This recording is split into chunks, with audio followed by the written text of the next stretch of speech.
আজকের দিনটা আমাদের জীবনে খুব গুরুত্বপূর্ণ দিন। চান্সির হাতেখড়ি এই কিছুদিন আগেই এসেছিল আমাদের জীবনে। এখন দেখো লেখাপড়াও শুরু করে দিচ্ছে।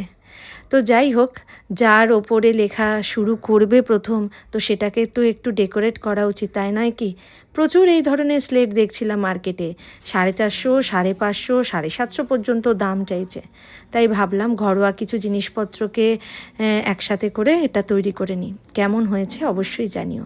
আর এই হলো আমাদের পূজার থালি। আমরা যেহেতু কমপ্লেক্সেই এবারে পুজোটা দেব, তো তার জন্য সব কিছু রেডি টেডি করেই আমরা আমাদের পূজার মণ্ডপে চলে যাব, মানে আমাদের কমপ্লেক্সের যেখানে পুজো হচ্ছে সেইখানে। এই হলো চান্সি সাজুগুজু করে রেডি হয়ে গেছে, খুবই এক্সাইটেড। সাজগোজ করে নিজেকে দেখেই তো নিজেই খুশি হয়ে গেছে। চান্সি প্রথমবার অঞ্জলি দেবে, মা সরস্বতীর আশীর্বাদ পাবে, তাই সব কিছু ঠিকঠাক হওয়া উচিত তো, তাই না? তো তার জন্য সব কিছু গুছিয়ে গেছিয়ে চলে গেলাম মণ্ডপে।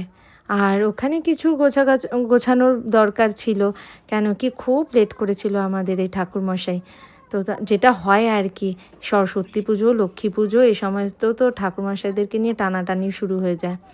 তো সব কিছু গুছিয়ে গেছে, অঞ্জলি শুরু হবে, অঞ্জলির পরেই হবে চান্সির হাতেখড়ি।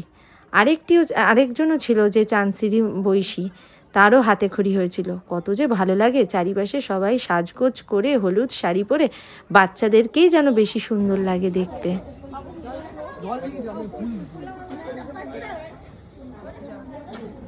আমি তো ভয় পাচ্ছিলাম, সাজগোজ তো করেছে, আবার না মণ্ডপে গিয়ে কোলে উঠে বসে থাকে, কেন কি শরীরটাও ভালো ছিল না, জ্বর এসেছিল। তো যাই হোক, হাতেখড়ির সময় কি করে, ওকে অবশ্য বলে এনেছিলাম, একজন ঠাকুরমশাই তোমাকে কোলে বসিয়ে লেখাবে, তুমি মন দিয়ে লিখবে, প্রণাম জানাবে, ঠাকুরকে প্রণাম করবে। মাথা নাড়িয়েছিল, হ্যাঁ বলেছিল, ঠিক সেটা করেছে। সবই ঠাকুরের আশীর্বাদ। দেখো, অওয়াও লেখা শুরু হয়ে গেল চান্সির। এখন থেকেই ব্যাস, কত পড়াশোনা যে করতে হবে চান্সিকে এবার।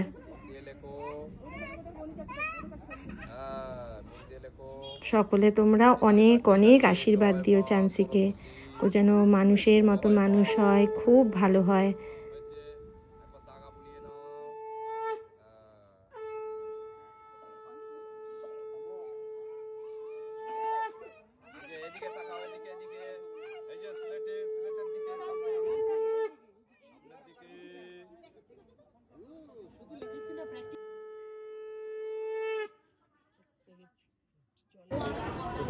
হ্যাঁ দিচ্ছি, দাঁড়াও।